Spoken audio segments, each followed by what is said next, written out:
आगाज करेंगे अफसोसनाक खबर से। हरनाई के करीब फायरिंग से कोयले की कान में काम करने वाले 3 मजदूर जाँ बहक हो गए। वाकया शाहरग के इलाके जालावान में पेश आया। लेवी जराये के मुताबिक हमलावरों ने फायरिंग करके मजदूरों को कत्ल कर दिया। वाकये के बाद सिक्योरिटी फोर्सेज ने इलाके को घेरे में लेकर मुल्जिमान की तलाश शुरू कर दी है। डिप्टी कमिश्नर के मुताबिक मजदूरों की शनाख्त ताहाल नहीं हो सकी, ताहम लाशें अस्पताल मुंतकिल करने के लिए लेवीज फोर्स रवाना कर दी गई है। हरनाई के करीब फायरिंग से कोयले की कान में काम करने वाले 3 मजदूर जाँ बहक हो गए।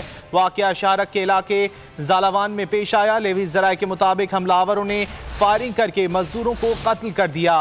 वाकये के बाद सिक्योरिटी फोर्सेज ने इलाके को घेरे में लेकर मुल्जिमान की तलाश शुरू कर दी है। डिप्टी कमिश्नर के मुताबिक मजदूरों की शनाख्त ताहाल नहीं हो सकी। और अब गैस बहरान की बात करें तो मुल्क में गैस का बहरान मजीद शिद्दत पकड़ गया है। ठंड बढ़ते ही चूल्हे ठंडे पड़ गए। देहात में लकड़ियों का दौर वापस लौट आया है। शहरों में एलपीजी सिलेंडर्स की डिमांड बढ़ गई है। गीजर और हीटर चलाना तो ख्वाब ही बनकर रह गया। कोयटा से कराची हर कोई गैस का मतलाशी। पेशावर से लाहौर बहरान पकड़ गया जोर। सर्दी में गैस की बेदर्दी, हुकूमती लापरवाही ने मुसीबत दुगनी कर दी। बेशतर शहरों में सर्दी बढ़ते ही गैस नायाब हो गई। ना नाश्ता तैयार हो सका, ना खाना पकाना मुमकिन रहा। गीजर और हीटर चलाना तो ख्वाब ही बन गया। बच्चे स्कूल जाते वक्त हम लोग बड़ी मुश्किलात का सामना कर रहे हैं, लेकिन चूल्हे ठंडे पड़े हुए हैं। मतलब एक हद हो गई है, एक बंदा क्या करे और क्या ना करे। गैस सिलेंडर के लिए हम गए ख़रीदने के लिए तो उसके रेट भी ऐसे आसमान से बात कर रहे हैं, क्योंकि हर बंदा मौके से फ़ायदा उठा रहा होता है। और गैस के भी रेट बढ़े हुए, गैस सिलेंडर के बढ़े तो कहाँ से करेंगे। देहात में लकड़ियों का दौर वापस लौट आया। शहरों में एलपीजी सिलेंडर्स की डिमांड बढ़ गई। शहरी कहते हैं होटलों से खाना खरीद नहीं सकते। सिलेंडर की बढ़ती कीमत कुव्वत खरीद से बाहर है। हुकूमत मसले के हल के लिए इक़दामात करे। गैस की गैर एलानिया लोड शेडिंग ने उमूर खानादारी को बुरी तरह मुतासर कर दिया है। गैस की अदम दस्तियाबी ने घरेलू खवातीन को शदीद कर्ब में मुब्तला किया हुआ है। कराची गुलशन इकबाल ब्लॉक ए के घरों में क्या सूरत हाल है, जानते हैं हमारी नुमाइंदा मरियम हसन से। मरियम, बताइएगा क्या कहना है खवातीन का। इकबाल ब्लॉक 1 के एक घर में इस वक्त हम मौजूद हैं और आपको मनाज़िर दिखाते चलें कि इस वक्त तकरीबन सुबह के औकात हैं और यहाँ पर जो है गैस मौजूद नहीं है। संडे का दिन है, लोग देर से उठते हैं, नाश्ता बनता है, लेकिन जो घरेलू ख़वातीन हैं वो शदीद अजियत और कर्ब का शिकार हैं। क्या आप बताएंगी कि गैस की लोड शेडिंग्स की क्या टाइमिंग्स हैं, और ये भी बताइएगा कि कितनी ज़्यादा मुश्किलात जो हैं घरेलू ख़वातीन को अमूर खानादारी अंजाम देने में जो है पेश आ रही हैं। बहुत बड़ा मसला है। आज संडे का दिन है, सुबह से गैस नहीं है, नाश्ते का मसला हो रहा है।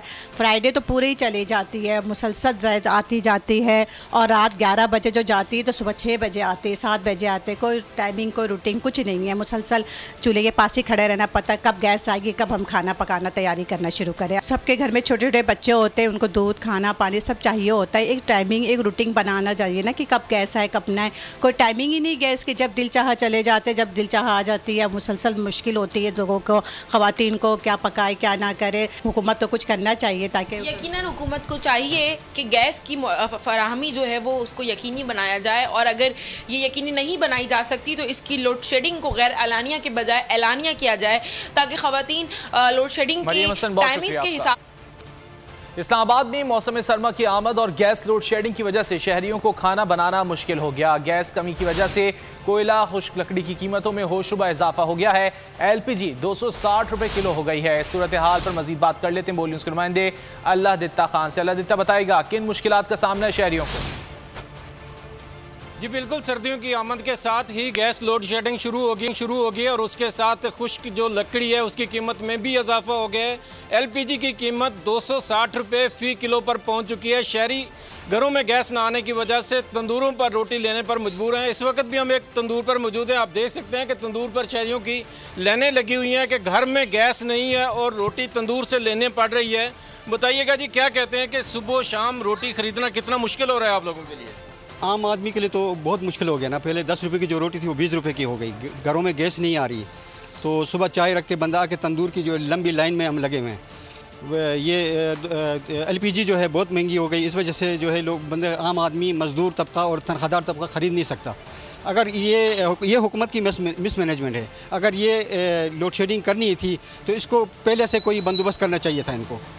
जी बिल्कुल, शहरियों का कहना है कि घर में गैस ना आने की वजह से तंदूर से रोटियां खरीदने पर मजबूर हैं। ये हुकूमत की तरफ से मिसमैनेजमेंट है कि अगर उनको लग रहा था कि हमारे सुनादरण गैस में गैस की कमी हो चुकी है तो LPG अगर टाइमली मंगवा लेते तो शहरियों को इन मुश्किलात का सामना ना। शुक्रिया आपका।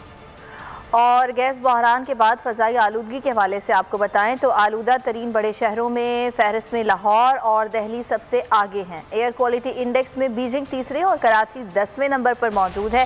पाकिस्तान के शहरों की अगर दर्जाबंदी की जाए तो बहावलपुर 409 पार्टिकुलेट मीटर के साथ सरे फहरिस्त है।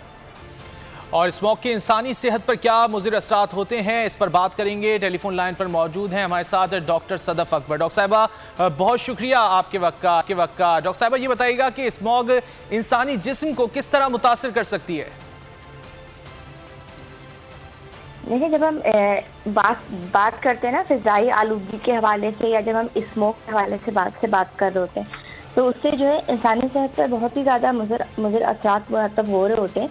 कि पहले तो जो लोग वहाँ पर बहुत ज़्यादा देर तक जो वहाँ की रिहायशी आबादी है, जो लोग वहाँ पर रहते हैं, इनको जो है शुरू में तो जो है नज़ला खांसी है, सांस लेने में तकलीफ़ है। ये तो एक तरीके से जो है बेसिक एक अलामात होती हैं जो उनको इतनी ज़्यादा आलूदा फ़िज़ा में सांस लेने से हो रही होती है। लेकिन उसके बाद जो है उनको मुख्तलिफ इक़साम के जो इन्फेक्शन है उनका सामना करना पड़ रहा होता है। स्पेशली इसमें वो लोग ज़्यादा अहम होते हैं जो लोग का जो है ज़्यादा एक्सपोजर होता है बाहर की दुनिया से, बाहर काम करने वाले जैसे हमारी लेबर कम्युनिटी है वो अफराद, या जो लोग पहले से किसी ऐसी कोमॉर्बिड डिजीज़ में जैसे कि दमे के मर्ज़ में, सांस के मुख्तलिफ इक़साम के मर्ज़ में या फिर डायबिटीज़ में मुब्तला लोग होते हैं, उनके लिए ये बहुत ज़्यादा जो है ख़तरनाक हद तक जानलेवा तक साबित हो सकता है। एहतियाती तदबीर अपनाने की ज़रूरत है। डॉक्टर सदफ अकबर हमसे गुफ्तगू कर रही थी, बहुत शुक्रिया आपके वक्त का। और इस वक्त लाहौर में स्मॉग की क्या सूरत हाल है जान लेते हैं बोल न्यूज़ के नुमाइंदे जाफर। जी बिल्कुल, सूबाई दारुल हुकूमत लाहौर में स्मोक का राज बरकरार है। लाहौरिये स्मोक की वजह से मुख्तलिफ बीमारियों में मुब्तला होते चले नज़र आ रहे हैं। आपको बताता चलूँ कि आज जो लाहौर में सबसे ज़्यादा एयर क्वालिटी इंडेक्स है वो 581 रिकॉर्ड किया गया। ये लाहौर का कोट लखपत का इलाका है, यहाँ पे कुछ फैक्ट्रियाँ भी ज़्यादा है। गला जो है लोगों का अक्सर ज़्यादा यहाँ पे ख़राब रहता है, आँखों में पानी भी आता है। लेकिन हुकूमत की जानिब से इक़दाम भी किए जा रहे हैं, ज़िली इंतज़ामिया की जानिब से ऑपरेशन भी किए जा रहे हैं और कहा जा रहा है कि जो धुआं फैलाने वाली फैक्ट्रियाँ उन पर कंट्रोल किया जाए, इस तरह उन पर एक्शन भी लिया जाता है। लेकिन ताहाल जो है लाहौर में स्मोक का राज बरकरार है और अभी ये ख़त्म होता दिखाई नहीं देता। जब दूसरी तरफ महकमा मौसमियात का यही कहना है कि जब बहुत शुक्रिया जाफर मिन्यार अपडेट कर रहे थे। कराची से आपको बताएंगे 3 हट्टी के करीब झुग्गियों में लगने वाली आग ने सैकड़ों मकीनों को बेसरो सामानी में रात गुजारने पर मजबूर कर दिया। जैसे तैसे करके रात तो गुजर गई लेकिन मकीन परेशान है कि आगे क्या होगा। इस वक्त वहां पर मौजूद हैं हमारे नुमाइंदे अब्दुल हसीब। बताइएगा क्या कहना है मकीनों का, क्या सूरत हाल है? जी बिल्कुल, ये 3 हट्टी के करीब झोपड़ियों में आग लगने के वजह से जो है सूरत हाल पैदा हुई थी, उसमें जो है वो कुछ ख़ास बेहतरी नहीं आ सकी है। लोग जो है बेसरो सामान यहाँ पर बैठे हैं, जो है कि मकीन थे, जिनकी झोंपड़ियाँ थी, वो जो है वो ख़ासी परेशानी में उन्होंने रात गुजारी है। कुछ के पास इंतज़ाम हो सका, जबकि बेशतर अफराद इस वक्त भी जो है वो खुले आसमान तले बैठे हुए हैं। लोगों से यहाँ पर बात करते हैं, उनसे जानते परेशानी। सब सामान लोगों का जल गया, झोंपड़ियाँ जल गई, रहने की जगह नहीं, छत नहीं है। नहीं आया कोई मदद के लिए, बस खाने के है, सब देता नहीं है कोई भी। खाली हाँ वो खाना है ना, वो खाए वो कहाँ पर रखेंगे? ये खाना देगा, कोई पैसा दो, कोई बच्चे सर्दी मर रहे, कोई सूटर दियो, कोई कपड़े दियो लाके, एक जोड़ा पहना हुआ, क्या सारा जल गया। कुल जो मकीन है यहाँ पर, उन्होंने जो है वो रात खासी मुश्किल से गुजारी, चूँकि वो छोटे छोटे बच्चे हैं और ना जगह थी, ना ही कुछ ओढ़ने के लिए सामान था, और जो है वो यकीनी तौर पर लोगों की मुश्किलात खासी बढ़ गई थी। अगर जो है वो मुस्लिम लीग नून की नाकाम हिकमत अमली पर नवाज शरीफ भड़क उठे। पार्टी इजलास में शहबाज शरीफ पर खूब बरसे। सीनियर रहनुमाओं की भी खूब क्लास ली।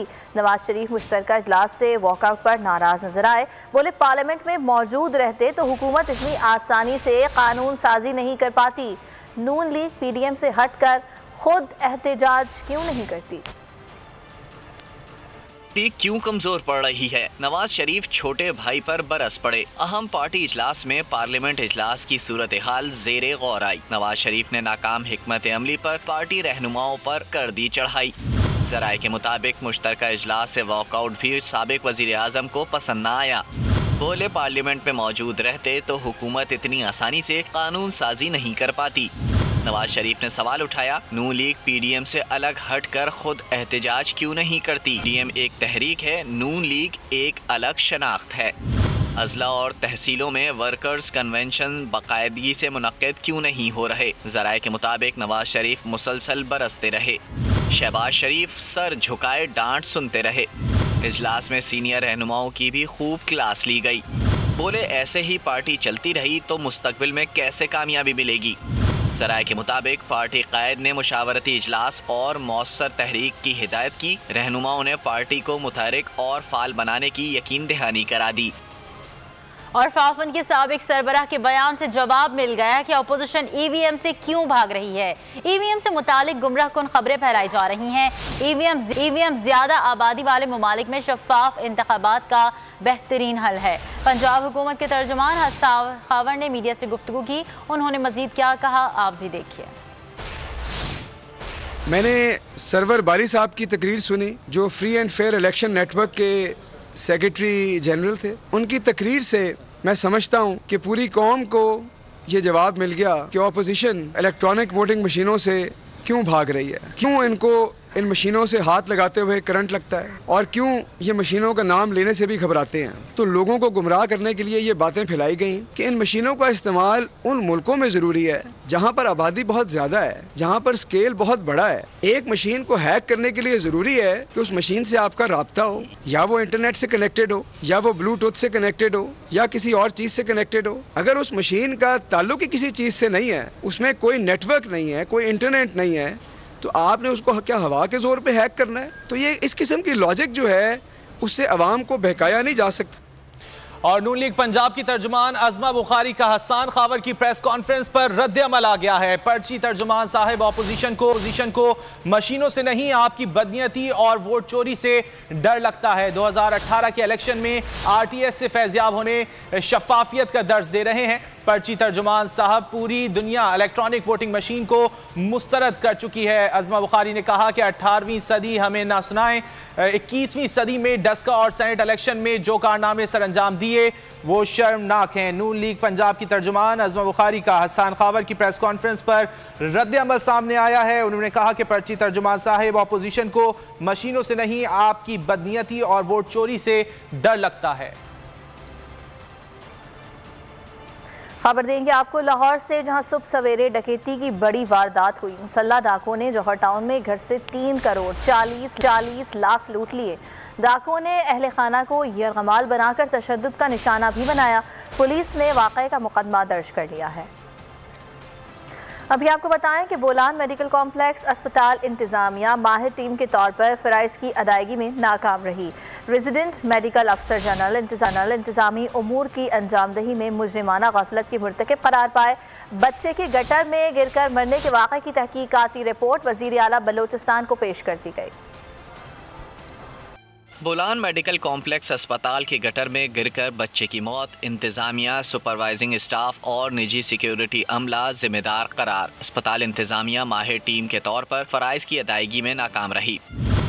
रेजिडेंट मेडिकल ऑफिसर जनरल इंतजामी उमूर की अंजामदही में मुजरिमाना गफलत के मुर्तकिब हुए। बच्चे के गटर में गिरकर मरने के वाक़े की तहकीकाती रिपोर्ट वज़ीर आला बलूचिस्तान को पेश कर दी गई। रिपोर्ट में सफाई का जिम्मेदार अमला, उनका सुपरवाइजर और निजी सिक्योरिटी कंपनी भी कोताही की मुर्तकिब करार पाई।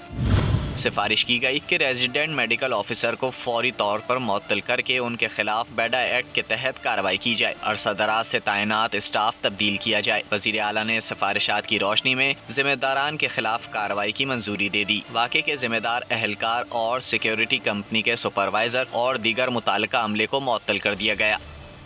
मोमिन खुसूसी बराह मौसमियात मलिक अमीन असलम इस वक्त इस्लामाबाद में न्यूज़ यहाँ पर कॉन्फ्रेंस पे लाते हैं और उस कॉन्फ्रेंस के अंदर हम ये फैसला कर लेते हैं कि इसको कैसे रीजनली हमने हल करना है। देखिए इसमें अभी हमने डाटा जो है ये पंजाब गवर्नमेंट को देना है, पंजाब गवर्नमेंट ने इसके अंदर और KP गवर्नमेंट को देना है, सिंध गवर्नमेंट को देना है और उसके बाद हमने उसको मॉनिटर करना है कि ये आपके पास डाटा अब आ गया है, ज़मीन ये सरकारी है। सर्वे ऑफ पाकिस्तान खुसूसी बराए मौसमियाती तब्दीली मलिक अमीन असलम इस वक्त न्यूज़ कॉन्फ्रेंस कर रहे हैं, आपको खबर देंगे। चीफ जस्टिस ऑफ पाकिस्तान गुलजार अहमद कहते हैं सुप्रीम कोर्ट किसी गैर जमहूरी सीट सेटअप को तस्लीम नहीं करेगी, हम अपने फैसलों में आज़ाद हैं, किसी में इतनी हिम्मत भी नहीं कि हमें रोके। लाहौर में तकरीब से खिताब में उन्होंने अली अहमद के खिताब को मुस्तरद कर दिया, कहा लोगों को गलत बातें ना बताएं, इंतशार ना फैलाएं। सब्सक्राइब करें और बेल दबाएं ताकि कोई खबर रह न जाए।